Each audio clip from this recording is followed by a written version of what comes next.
It was supposed to be just another smooth flight from New York to Los Angeles.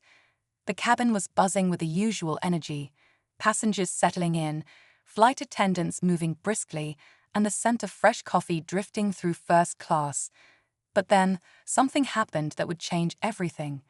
A young black girl, no older than 10, walked confidently toward her assigned first-class seat, holding her boarding pass tight in one hand and her stuffed bunny in the other. But before she could even sit down, a flight attendant stepped in front of her, blocking her path with a firm but dismissive smile. "I'm sorry, sweetie. This section is for first-class passengers only," the attendant said, her voice polite but condescending. The girl looked confused. "But this asterisk is asterisk my seat," she replied softly, pointing at the number on her ticket. Without even checking it, the attendant gently but firmly ushered her back toward coach, brushing her off like she didn't belong. Other passengers began to notice, their eyes trailing the scene, some frowning, others pretending not to see. No one knew the truth, not yet. Because what the flight attendant didn't realize was that the little girl wasn't just a first-class passenger. She was the daughter of the man who owned the airline, and he was already on the plane. But as the girl quietly found herself seated in the back, trying to hold in tears, her father was watching, and he had seen everything. What happens next will turn this flight upside down and remind everyone on board that kindness, respect, and knowing who you're talking to can make all the difference. Stay tuned. The man sitting quietly in 2A was dressed like any other business traveler, neat suit, leather briefcase, and a calm, focused expression. No one gave him a second glance. That's exactly how he liked it. But behind those thoughtful eyes was a sharp mind and a powerful title, CEO and majority owner of the very airline they were flying on. And more importantly, he was a father who had just watched his daughter get turned away from her rightful seat, treated like she didn't matter. He didn't say anything right away. He simply watched as the flight attendant returned to the front, straightening her uniform and smiling politely at the other first-class passengers. She had no idea who she had just dismissed.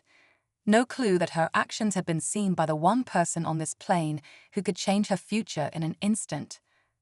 Back in coach, the little girl sat by the window, her stuffed bunny tucked close to her chest. She didn't cry, but her eyes were red. She had flown many times before, always in first class, always beside her dad. This trip was no different, except now she felt like she didn't belong. Like somehow, just by being herself, she had done something wrong. Flight attendants walked up and down the aisle, checking seat belts and handing out snacks, unaware that the real turbulence hadn't started yet. The cabin crew chatted in quiet voices, unaware of the man in 2A quietly making a call. Not to complain, but to confirm something. Because what was about to happen next wasn't just about a seat, it was about respect. And the moment of truth was coming, faster than anyone on board could have imagined. The call was short. Just a few quiet words to his assistant before the man in 2A ended it and slipped his phone back into his pocket. He didn't raise his voice. He didn't draw attention. But there was a change in his posture, subtle, but sure. Something had shifted.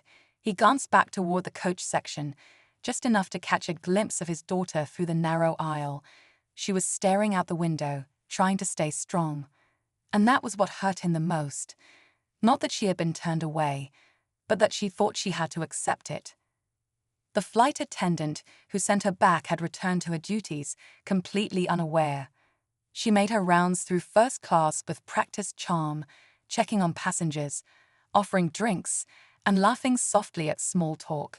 She passed right by 2A, not recognizing him as anything more than another customer. The irony hung in the air, thick and silent. A few rows behind him, another flight attendant, younger and newer, had witnessed the earlier exchange. She hadn't said anything, unsure if it was her place. But now, watching the man in 2A closely, something about him made her pause. There was something familiar in the way he carried himself, something important she couldn't quite place. Meanwhile, in coach, the little girl finally pulled out her boarding pass again. She read the seat number over and over.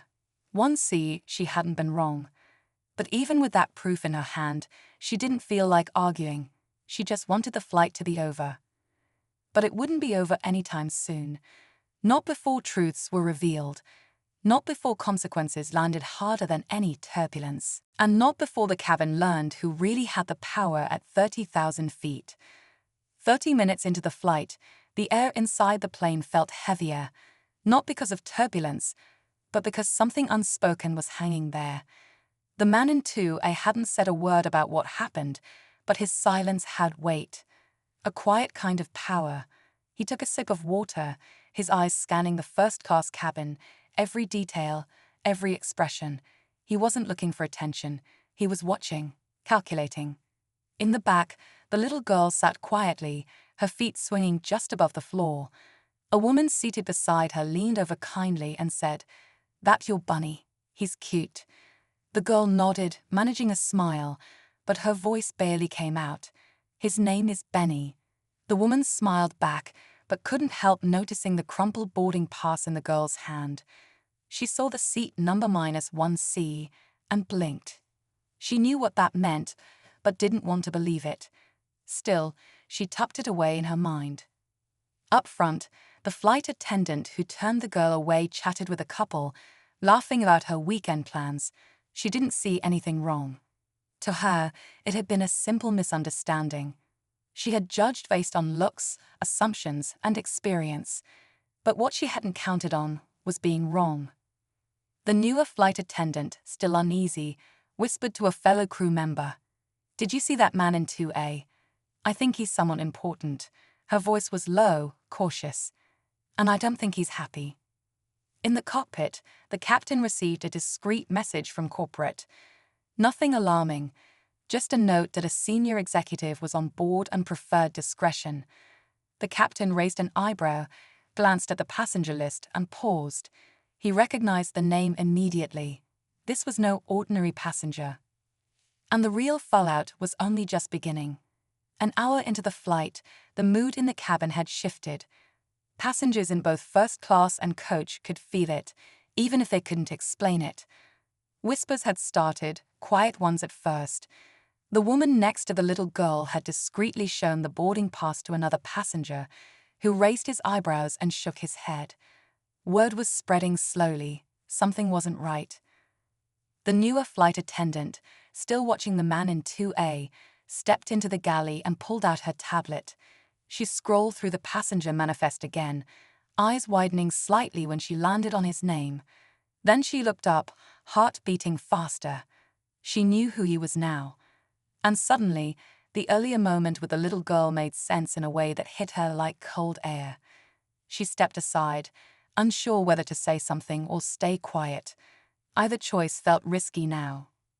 In the cockpit, the captain made a quick call to the head of cabin crew, requesting a calm, private check-in with the passenger in 2A not standard, but with someone of his level, they weren't going to take chances.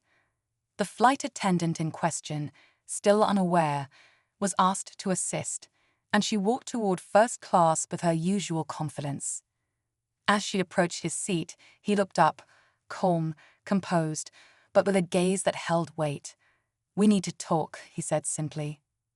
She paused, confused. "Of course, sir. Is something wrong?" He didn't raise his voice. He didn't need to. "I believe you moved a young girl from one seat earlier, without checking her ticket." There was a silence that lasted just a few seconds, but it felt like hours. The passengers near them looked over, sensing something serious. And then, just as the plane began to descend through the clouds, the real confrontation began. The flight attendant's face shifted slightly, just enough to show that she was trying to remember.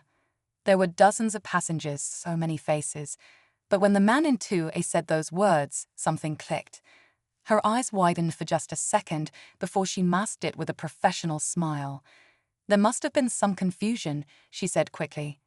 "If she was assigned to 1C, I'm sure we can fix it." He didn't flinch. She didn't need it fixed. She needed to be treated with respect the first time. Her voice faltered. The weight of who he was, and what she had done, started to settle in. The first-class cabin had gone quiet. People were listening now. A few glanced toward the back, piecing together what this was really about.